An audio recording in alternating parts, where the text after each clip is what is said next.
Good afternoon. I'll start with some opening comments. Later today, Secretary Blinken will depart for his fourth trip to the Middle East since the terrorist attacks of October 7th, as well as to stops in Europe. Over the course of the next week, the Secretary will visit Turkey, Greece, Jordan, Qatar, the United Arab Emirates, Saudi Arabia, Israel, the West Bank, and Egypt for meetings with foreign counterparts and others. The Secretary will focus on a number of critical issues on this trip.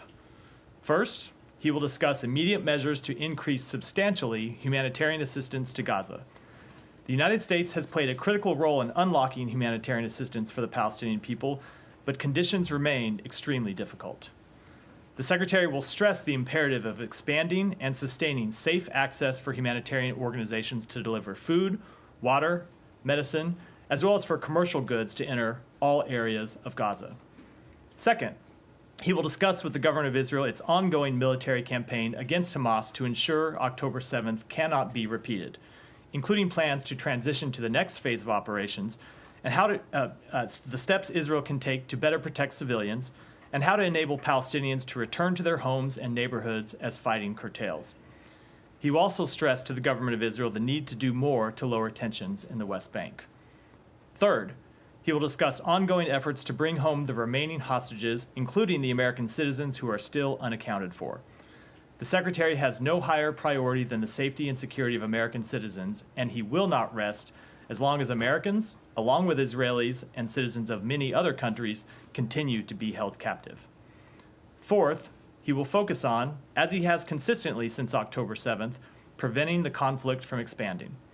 He will discuss specific steps parties can take, including how they can use their influence with others in the region to avoid escalation.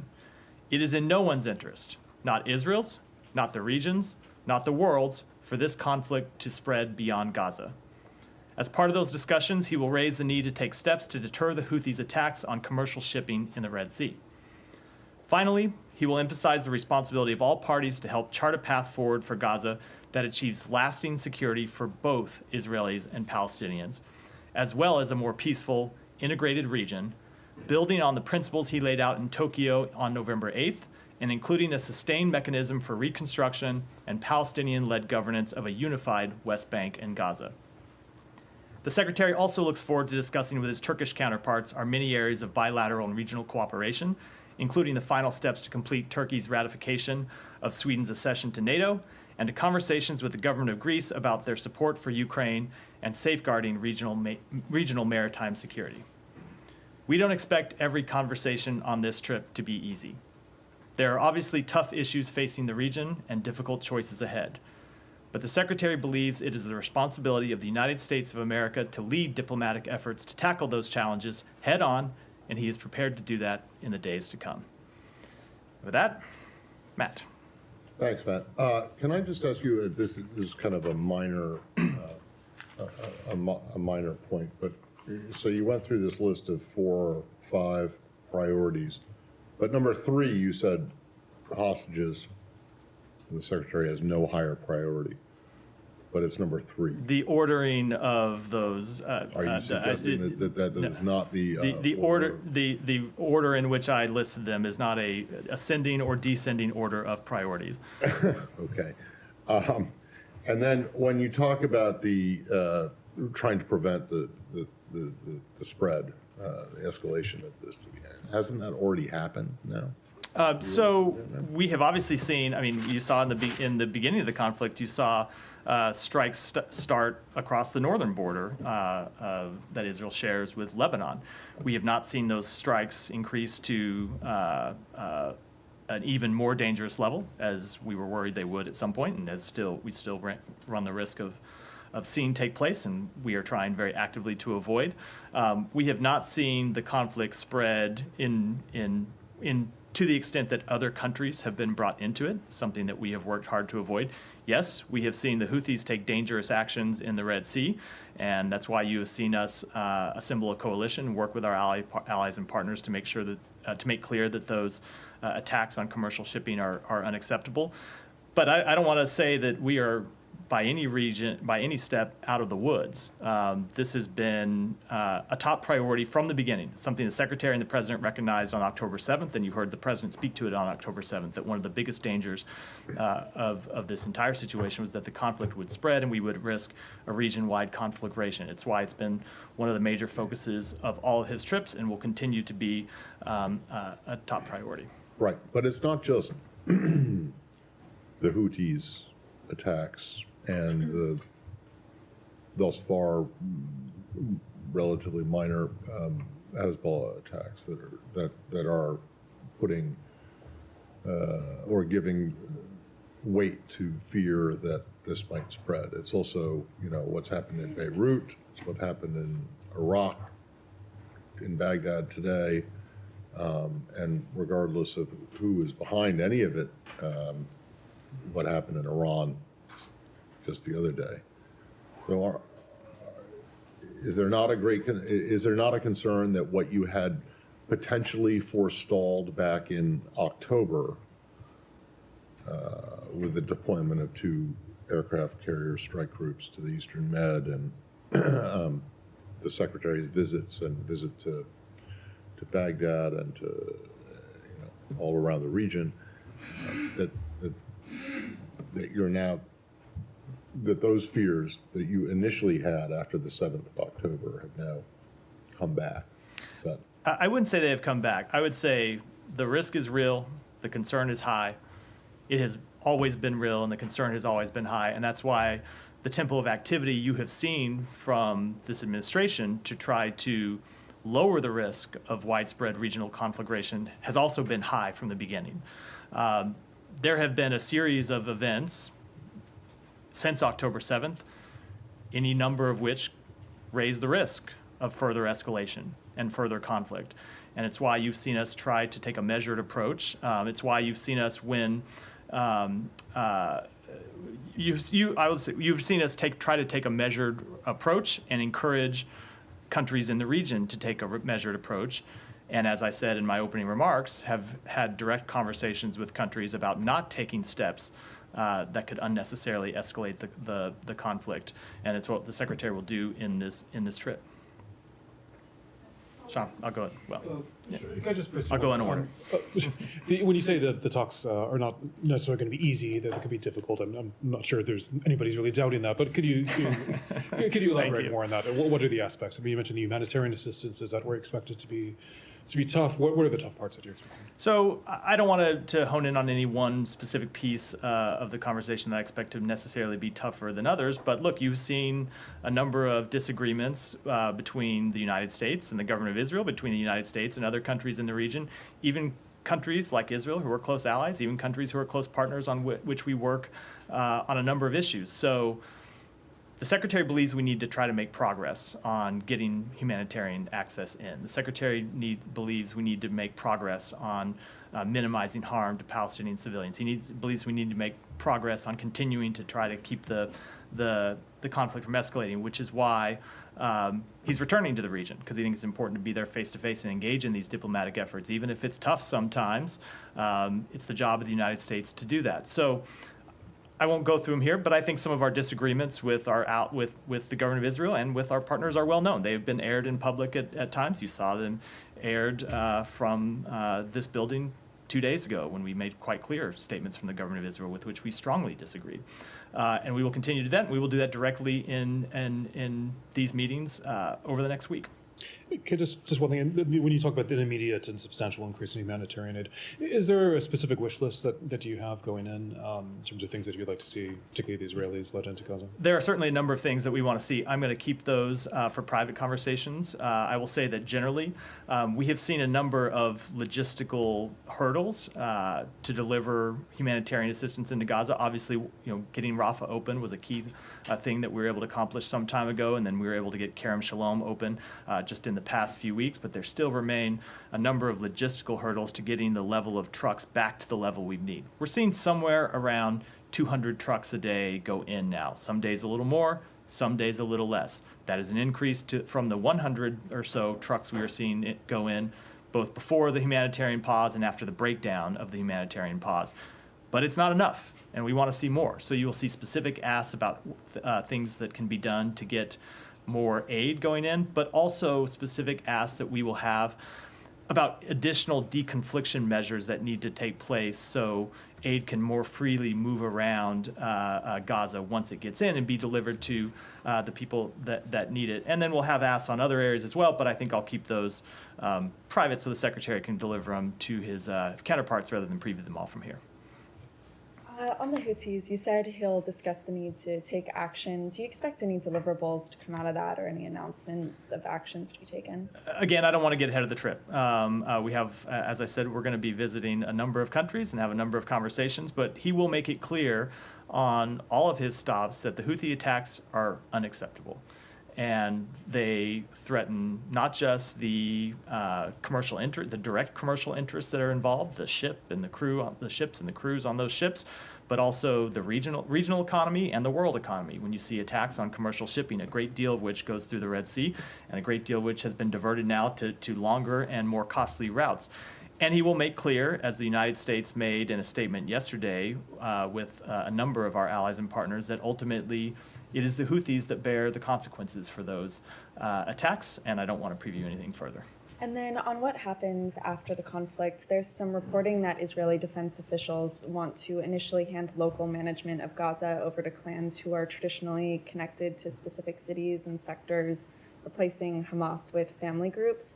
What's the U.S. view on this, and is that a plan you'd support? I'm not going to comment on that specific proposal, which I have seen just as a leaked report, so I don't think it's appropriate for me to comment on it here. I will say that what we support, and what we have made clear that we want to see achieved long term, is reunited West Bank and Gaza under Palestinian-led governance. And that is what we're working to achieve. We recognize that there will, of course, need to be some transition period, but that's the vision you will see the Secretary advance in this trip over the coming week. Okay. Matt, do you expect the conversations to be substantively different with the Israeli government on this trip versus the last 3 times, given these priorities seem to be rather in line with the priorities of the past? Our strategic priorities have remained the same since the outset, but we have different things that we are trying to accomplish on every trip. Even though our strategic priorities have changed, have remained the same. You've heard the Secretary say, you've heard me say, you've heard the President say that we want to see the conflict we want to keep the conflict from expanding. We want to get more humanitarian assistance in. The different steps that need to be taken to achieve those change over time because the nature of the conflict changes and the nature of the situation on the ground changes.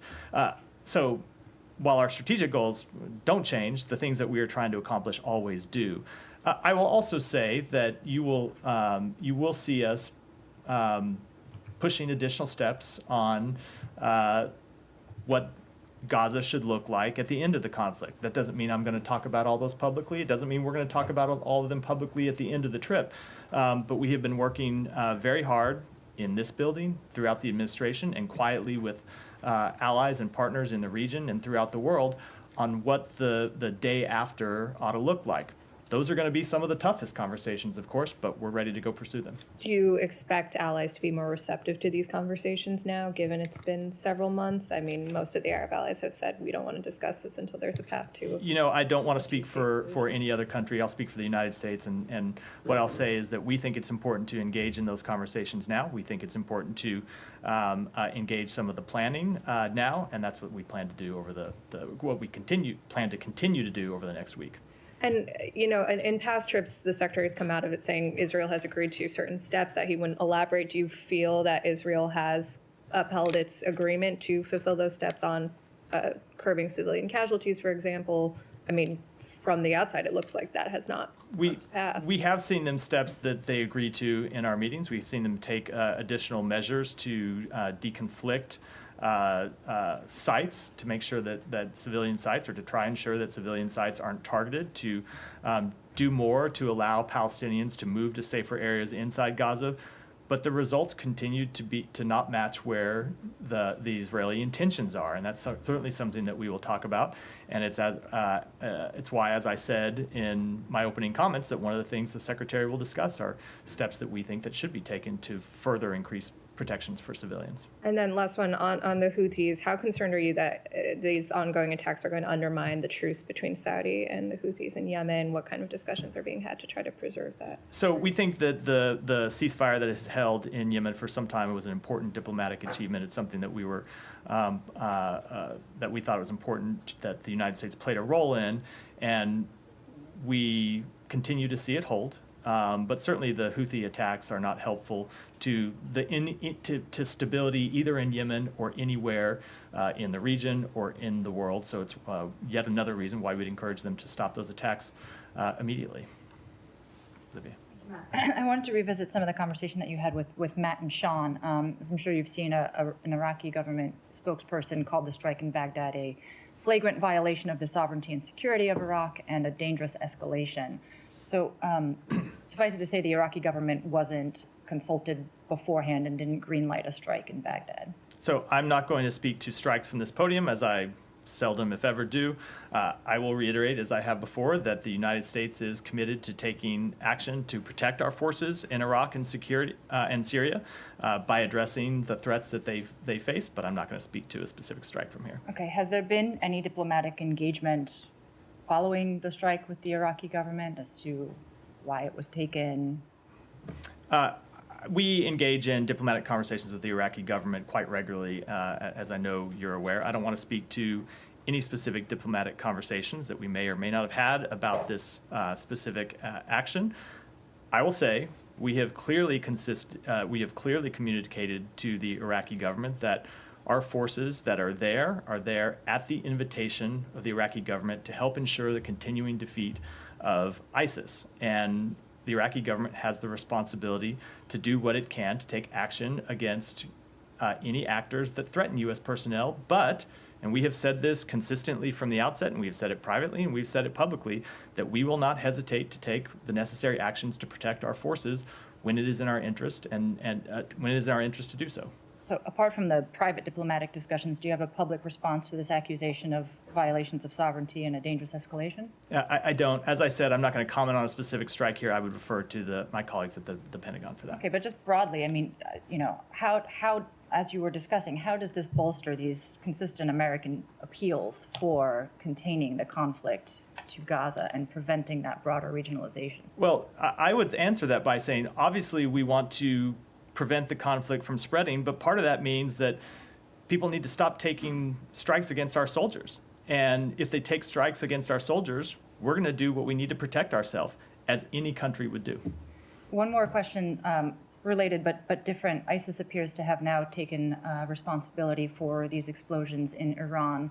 Does the U.S. have any comment on that? Any reason to disbelieve that? Does it track with assessments by the U.S. government? I will say, let me just repeat again what I said yesterday, which is to extend our greatest sympathy for the victims of what we do believe was an apparent terrorist attack. Based on all the information available, it's clear to us that this was a terrorist attack. We've seen the reports that ISIS has taken responsibility for it. I will say I'm not ready to offer a formal assessment from this podium at this time when it comes to responsibility, but this attack does bear all the hallmarks of an ISIS attack. Thank you. Can I just pursue that briefly? Yeah.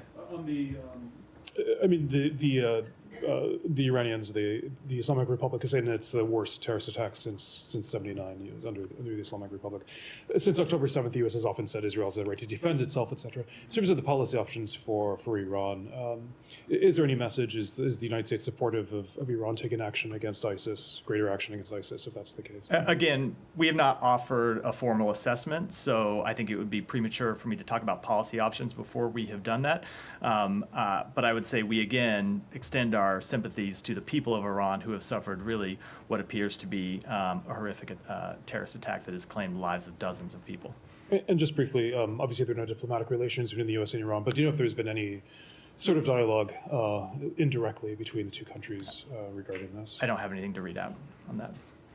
Nadia, go ahead. Are you saying that if and when you do make a determination that ISIS was responsible, that you will go through policy options? I wouldn't want to get into a hypothetical from here. after. I'm saying we haven't made a determination yet, so it's premature well, at this yeah, point. I know. When was the last time you went through policy options from the podium? Well, The done it internal deliberations. internal deliberations, certainly not. Yeah. Okay. I have two questions. You said that the secretary will focus on humanitarian aid in Gaza. Some aid organizations saying that by February, Gazans will face a famine. So what do you believe that the U.S. can do anything to stop this happening? I mean, we're talking about a famine in the 21st century. Some believe that without U.S. assistance, support diplomatically and militarily, Israel cannot conduct this war. So we're not talking just about allowing 200 trucks to go through Rafah border. We're talking about a serious famine like we have seen in Africa and other parts of the world. I will say that, obviously, as you heard me say in my opening comments, the humanitarian situation on the ground in Gaza right now is extremely difficult. The amount of humanitarian assistance that's getting in today is not sufficient. It needs to increase. I will say that it is the United States that has been able to broker agreements to get humanitarian assistance in the first place. So despite the fact that what's getting in isn't sufficient to the needs right now, it is the United States that got anything in the first place, and the fact that it's not at the level it's at is why we are going back and why we are continuing to engage, not just at the secretarial level, but remember we have our special envoy, David Satterfield, who is there on the ground all the time. And I can tell you, when you look at the work that he does, as those of us inside the department do, it is engaged in near hourly conversations with the government of Israel, with the government of Egypt, with other governments in the region, trying to unlock some of these logistical barriers and find ways to get increased humanitarian assistance in. Because we know the situation on the ground. We see it. We see it from here. Our people who are in the region see it firsthand. And we know it needs to be addressed, and we know it needs to be addressed immediately, and that is why it is one of our top priorities, and it is why you've seen the Secretary himself engage in this going back to his very first trip to the region. I'll remind you that it was the Secretary that spent hours negotiating with the government of Israel to get trucks in the first place. And we're going back now to try to do what we can to increase the level of humanitarian assistance because of this very, very difficult situation that you point out. Okay, I have another question. In the 12 weeks of fighting, 1% of Gazans have been killed. We're talking about 22,000 people. 70% are women and children. We saw yesterday that Israel was able to go after Hamas leaders with precision, a surgical attack in Lebanon that killed Saleh al-Arouri. Do you think this war could have been conducted differently to spare the lives of women and children who have been considered collateral damage? I will say that, first of all, I would agree that far too many civilians have been killed in this conflict. You've heard me say that. You've heard the Secretary say that. You've heard the President speak to this. I would also agree that there are additional things that Israel could do to protect civilian lives. And we have had very direct, very candid conversations with them about that. You've seen us make some of those additional steps that we think they should take. We've made those public. And there are other things that we have raised privately that we think they can do and that they should do. And we have seen them take a number of steps to try to minimize civilian life.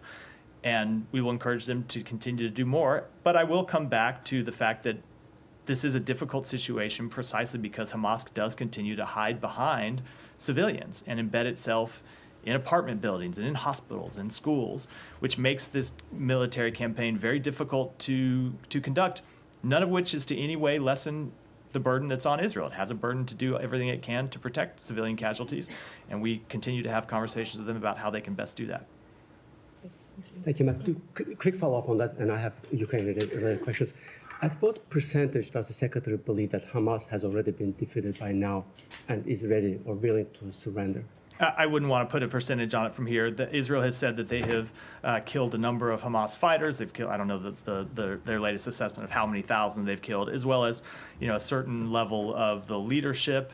But obviously the campaign goes on. There are a number of the top leadership who have not been, who continue to operate and continue to plan terrorist attacks from Gaza. So I will leave it to the Israelis to assess where they are in their battlefield objectives. Also, do you expect the Secretary to discuss establishing potential interim government to take over, either run by Egypt or other countries? I don't want to preview specific conversations that he will have here, but I will say that generally we will discuss the need for a combined governance that unites the West Bank and Gaza under Palestinian leadership. But what the specifics look like, I will keep for private diplomatic Thank you. conversations. Let's discuss Ukraine a little bit. How long will the latest package that you guys have sent already in December will give operations until they run out of funding again? I will let Ukraine speak to that because that pertains to, and my colleagues at the Pentagon may have some additional insight to offer on this, but ultimately that's a question to Ukraine speak to because it goes to their rate of expenditure and other really military questions. But I will say that we do need Congress to act. We are out of funding here. We know that we need to continue to support Ukraine. They rely on this assistance. They rely on it to continue to fight what is a brutal Russian assault that continues, even that continues every day. And so it's important for Congress to act to continue to fund this democracy that is continuing to defend itself. What is the status of humanitarian aid as well? Are you running out of funding for humanitarian aid? I'll have to get back to you with an update on that. And would you say that, given the latest developments, that the war is turning in Russia's favor? No, I wouldn't say that at all. I think people forget oftentimes the actual stakes of this war and what Vladimir Putin's actual goal was and what Ukraine has actually achieved and what it continues to achieve. Remember that Putin launched this as a war of total conquest, where he wanted to take over Ukraine. He wanted to throw the government out of power. He wanted to subsume Ukraine inside Russia. Not only was Ukraine able to prevent that from happening, which everyone sort of takes for granted now, but it was very much not a settled question at the start of this war. They have managed to retake around half of the territory that Russia seized in the opening weeks of the war. And even in the past few weeks, they continue to make battlefield gains. Remember that over the last summer, we were talking about the difficulty when Russia pulled out of the Black Sea Grain Initiative, and it looked like Ukraine wasn't going to be able to continue to export grain. Well, because of advances that Ukraine made to open a Black Sea lane and expel the Russian fleet from certain parts of the Black Sea, they are now able to continue to export grain, which is critical to their economy. So there are going to be battlefield developments back and forth where you see each side gaining or losing territory. But when you look at the ultimate stakes of this war, it's quite clear that Ukraine is going to exit this war independent, strong, with an improved economy, and looking west when what Russia wanted at the outset was not just a Ukraine that was looking east, but Ukraine that was actually part of Russia. But Putin today issued a decree allowing foreign citizens to if they fight for Russia in Ukraine, to obtain citizenship, Russian citizenship, both for themselves and for their family members. Will there be any measures from the U.S. Against those soon-to-be Russian citizens? I never want to speak to measures before we have taken them, but I will say I do think it is a sign of how Russia continues to have to work harder and harder and harder to recruit soldiers for its military to replace the thousands and thousands and thousands who have been killed or wounded on the battlefield. And it just speaks to the ongoing toll that Putin has inflicted on his own country, let alone what he's done to Ukraine and continues to do to Ukraine, the very real human cost that he has conflicted on young men and women of his own country by choosing to launch this war. A few more South Caucasus, please come back to me. Okay. All right. So can I just ask you one thing Yeah. about what you just said? You said it is quite clear that Ukraine will exit or is going to exit this war independent, and why is it quite clear? I think it's quite clear because Russia has failed, and we do not assess that they're right. and we do not assess that they are going to capture Kyiv and be able to. Well, I mean, you're the one who talk about hypotheticals. We so see I'm that. just wondering why. It's funny. It's good. No, we see a Ukraine that is able to stand on its own feet and has built its economy and has built its military. From the US. Look, the battlefield situation will be very tough without additional support for the U.S., and we think we need to continue to support them, and we think Congress will ultimately be there, but the stakes are very real. But no, ultimately we do believe that Putin not only has not, but will not achieve his ultimate goals. I get that's the assessment of what has happened from the beginning of the war until now, but you made No, but I just said right saying- now that he will not be Right. able to achieve his ultimate goal, which is to subjugate all of Ukraine into Russia. Okay, but why are you so convinced of that? Because we've looked at Ukraine's performance and Ukraine's not only their performance on the battlefield, but the way that they've been able to build their economy and the reforms that they have taken. More needs to be done on all of those fronts, of course, and the way that they have rallied support not just from the United States but from all of Europe, and the way that they continue to fight very bravely against the Russian army. Well, fair enough. But I mean, when you're asked in the Middle East if this is going to turn into a broader war, you won't say, and yet you're quite clear what the result will be in Ukraine. I'm not at all clear what the result broadly is when there are a number of things that still remain, but there is one thing that I think we're quite clear about, which is that we believe that Putin has failed and will continue to fail in his overall objective. Okay. Go ahead. I'm not entirely sure why I'm Okay, asking. so but- next No, question. I wanted to circle back to Gaza the day after, and you mentioned that a lot of your conversations were going to be focused on that. Can you give us any sort of elaboration on what you hope to see? Obviously, the Israelis have been pretty adamant that they want a security buffer. Is that something you're willing to entertain? We have made quite clear that when you mentioned I mentioned the principles that the Secretary laid out in Tokyo. One of those principles was that there should be no reduction in the territory of Gaza. With all of these questions, there, of course, can be a transition period. You have right now the Israeli military conducting major combat operations. They're not just going to pick up and leave a complete security vacuum in Gaza. So there's going to have to be a transition period of some sort. What exactly that looks like, how long it is, those are all questions that I'm not going to get into publicly. They'll be the subject of conversation. Of course, they're going to be somewhat dependent on what the facts on the ground are. So I won't articulate anything further than the principles that we have already laid out, but you will see us engage in principles in discussions about some of the hard choices that need to be made to get to what we support, what a number of countries in the region support, which is ultimately the establishment of an independent Palestinian state. Would you like to see a multinational transitional kind of governance? I just think it's too early for me to talk about that publicly. Thank you, sir. So Election Commission of Pakistan has rejected the nomination papers of former Prime Minister Imran Khan. Now he won't be able to contest the elections. How do you assess the situation when you call for free and fair elections? So I would say that Pakistan's future leadership is for the Pakistani people to decide. Our interest, as you've heard me say before, is in the democratic process. We want to see free and fair elections, which are conducted in accordance with Pakistan's laws. And we don't support one candidate or party over another in Pakistan or anywhere else in the world. So in his latest article, former Prime Minister Imran Khan once again came up with the accusation.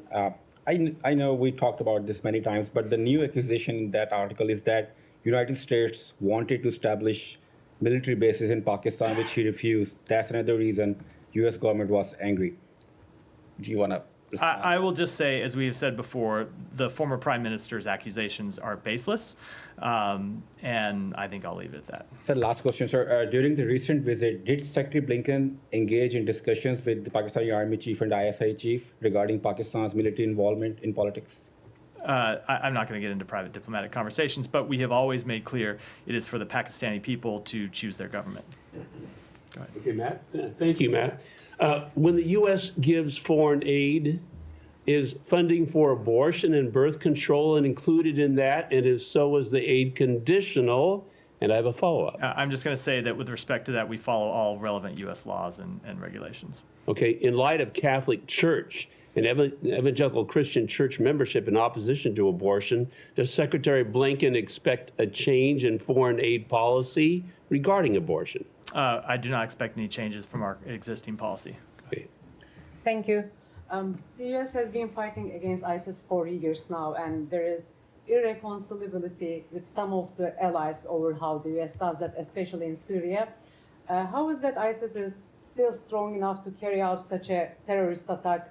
And what is the U.S. assessment on ISIS' ability to recruit among Iranian Sunnis? So I will say that ISIS has obviously been significantly degraded from its peak, but it continues to be a concern of ours that it would have the ability to regenerate and regrow and expand. It's why you have seen U.S. forces maintain a presence in Iraq at the invitation of the government of Iraq, as well as in Syria, exactly to counter this very problem that ISIS continues to exist and wants to continue to carry out terrorist attacks around the world. So I'm not going to make any assessments other than to say that it is important that we keep our eye on the ball and not lose sight of the fact that ISIS remains a brutal terrorist organization that needs to be countered. The Iraqi government invited, yes, but also today the spokesman said that no different act from a terrorist act for the latest attack against Nujaba movement commander Abu Taqwa. There should be a kind of misunderstanding here. So again, I'm not going to comment on this specific attack, but I will say that when groups and individuals take action targeting U.S. forces, the United States will not hesitate to defend itself. Go ahead. Thanks, Matthew. Could you confirm the U.S. assassinated Iran-backed militia leader Mushtaq Tlaib al-Saidi in Baghdad today? I think I've just spoken to this. I'm sorry, I missed out. Can you reiterate? I don't have, I mean, I have just spoken to this several times already. I don't have any specific comment on that. I'll refer to the Pentagon. No problem. And does the department have any reaction to a House report that the Chinese spent $5.5 million at Trump properties during President Trump's tenure? I certainly do not. And also, sorry. and the administration has talked about Israel needing to avoid civilian deaths. So using that standard, has the U.S. told Ukraine to do the same thing amid Putin's illegal invasion? Otherwise, how is this not a double standard? For Ukraine to avoid civilian deaths, certainly we always want to see any country engaged in conflict follow the laws of war, comply with international humanitarian law, and do everything it can to minimize civilian casualties. And finally, that was 3. Let me go ahead. Daphne has had her hand up. Thank you. If I could just go back to what we spoke about yesterday on genocide a bit. Yeah. You said that there's a determination by the State Department that you have not seen Israel commit acts that constitute genocide at this point. So has the formal process on determining whether Israel has committed atrocities been launched? Again, I'm not going to speak to internal deliberations as it relates to atrocities and as it relates to war crimes. So what was the process used for determining that you haven't seen acts of genocide? I'm not going to speak to all of the internal deliberations and the processes that we go through. I will say that when you look at these various categories, genocide is a very specific thing that looks different than, say, when it comes to war crimes, where any individual strike can be a war crime, any individual action can be a war crime, and takes a very laborious legal process. Which is not to say that genocide doesn't, but genocide is a very different thing just based on the definition. So I'm not going to get into the internal processes, but we're comfortable making the statement we made about genocide. I know you said you were collecting information when it comes to atrocities, but has a process been launched when it comes to war crimes or crimes against humanity? Again, we are collecting information, as we always do, but I'm not going to speak to beyond that. Just on the ICJ case, the South African petition to the ICJ, are you guys planning to weigh in on that at all in any kind of formal way? I don't know what their procedure is, but I would say I don't know that. I was about to say I don't know that there's a procedure in support of Israel or let me just say potentially not. I don't even know if there's a procedural way for us to do that, or let alone if we've made the decision whether to do so or not. Can I pursue on genocide, but slightly different, in a different country perhaps? Sudan. Obviously there's a determination a couple decades ago in Darfur. The Secretary has spoken about atrocities there. Is there a determination or any sort of process whether genocide is ongoing in Darfur? Let me take that back and get you an answer. Can I just pursue one thing? The RSF leader, Doug Lowe, is doing a tour in Africa. I think he's going to South Africa now. He's in other parts of the continent, Kenya. Does the U.S. have any stance on that, whether he should, what type of dialogue should be, or whether he should be received at all? I'm not going to comment on that specifically, other than that we would say, hopefully, any foreign leader who engages in a conversation with either a member of the leadership of the RSF or the membership of the leadership of the SAF should send a very clear message that there's no acceptable military solution to the conflict in Sudan, that we want to see both parties return to the negotiating table, that we want to see a ceasefire that is actually adhered to, and we want to see both parties to this conflict stop their brutal attacks on civilians and actually take actions that are in the interests of the people of Sudan. Sure. Can I just ask something completely unrelated? Back on the trip, do you have anything to say about why he's visiting Greece? I mean, obviously this is right after Turkey. Obviously there's a relationship there. Is it about the F-16 issue specifically, or is it more broadly? So as I said in my opening comments, Greece is an important NATO ally, and he's looking forward to visit there to talk about Greece's support for Ukraine, which has been longstanding, really since the outset of the conflict, safeguarding regional maritime security, and there will be other issues that we'll talk about as well that I'm sure we'll read out afterwards.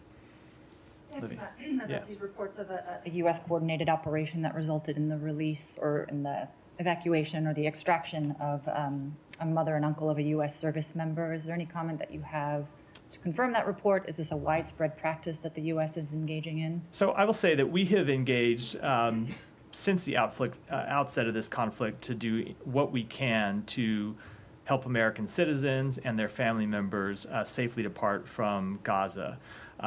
I can't get into all the specifics of this case. I'll say that we played more of a liaison role. That wasn't an operational presence by any U.S. Forces or U.S. personnel there to help these family members escape.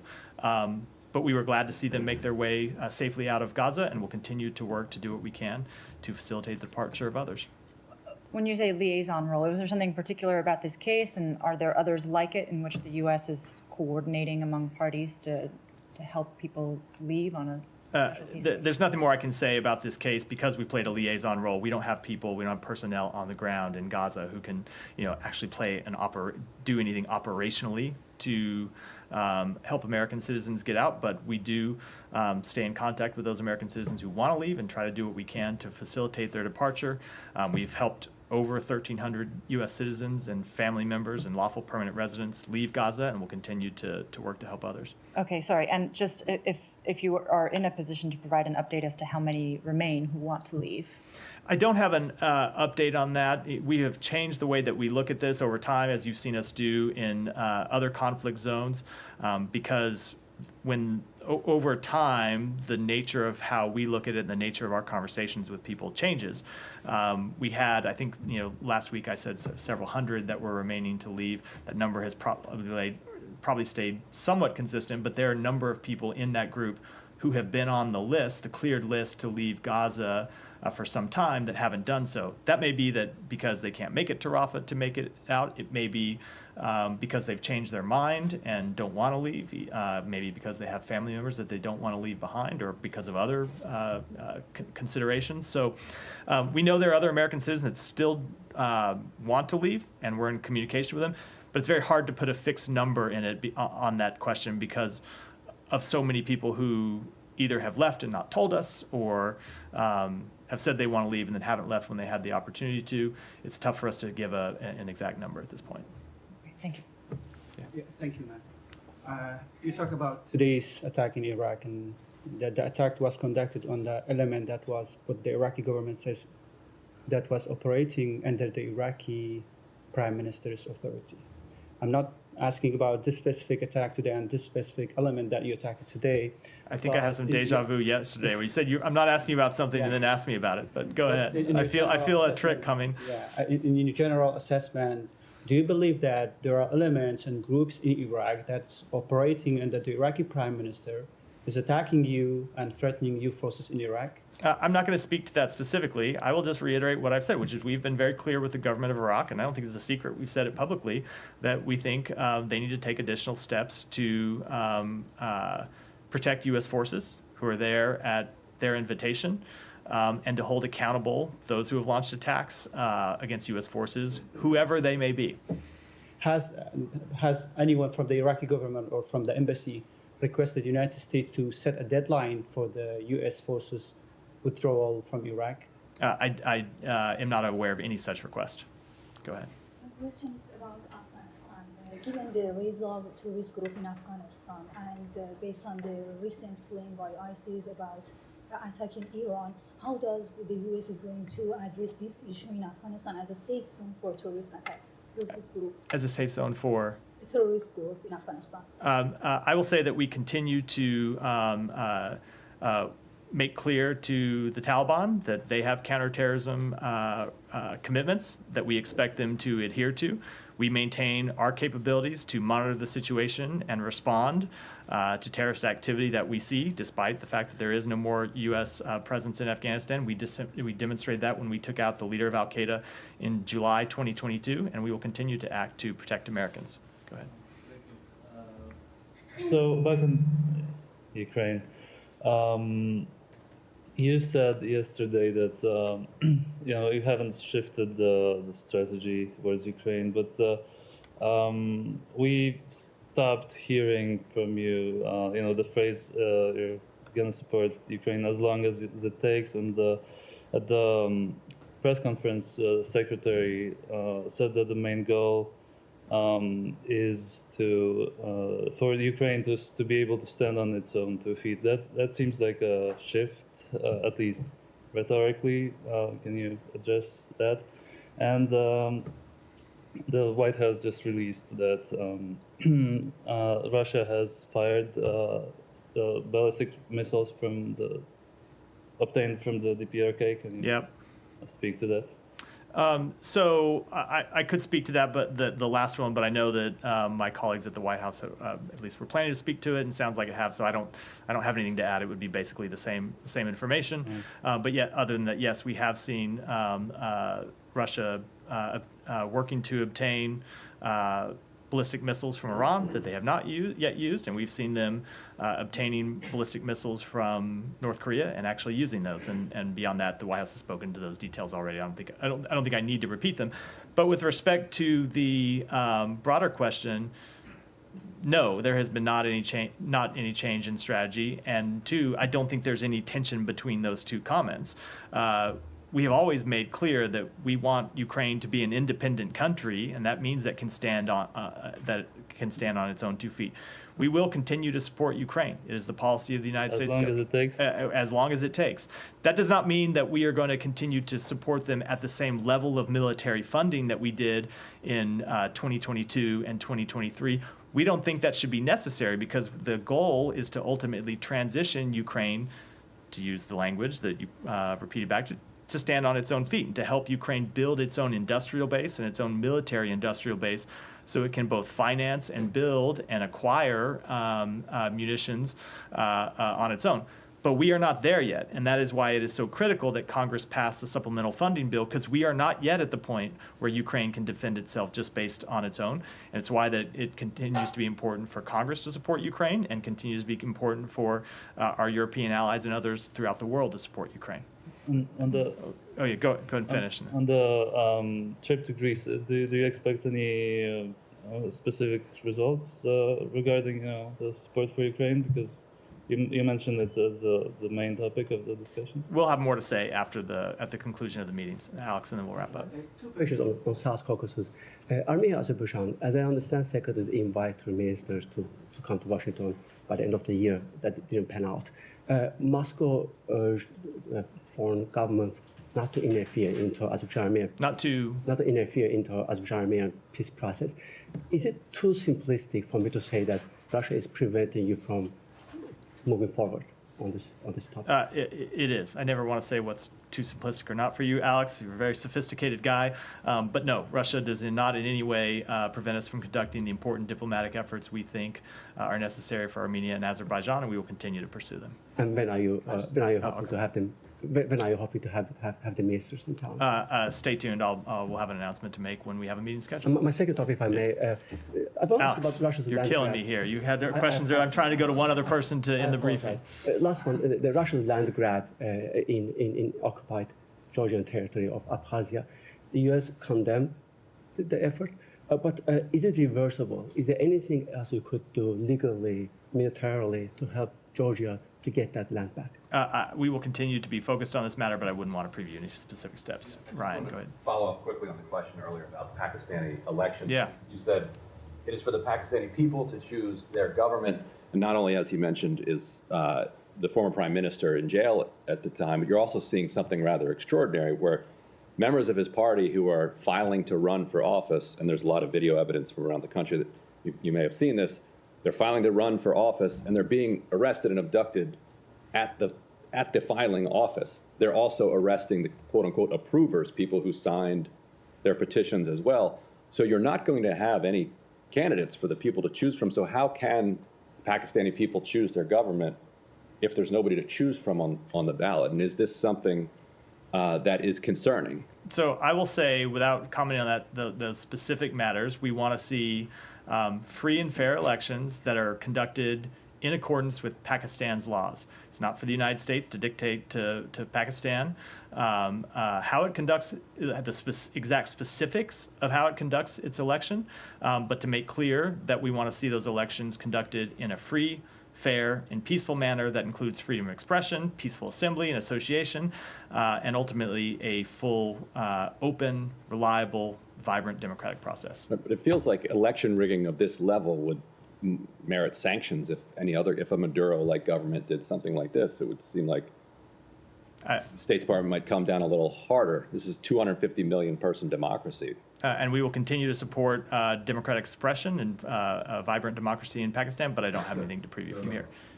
And You just said you will continue to support democratic suppression. Is that? I said expression. Oh, expression. sorry. Expression. I'm not going to let you trick me into I thought you correcting said myself expression. unnecessarily again. Okay, Expression. sorry. All right. Okay. Thank you, everyone.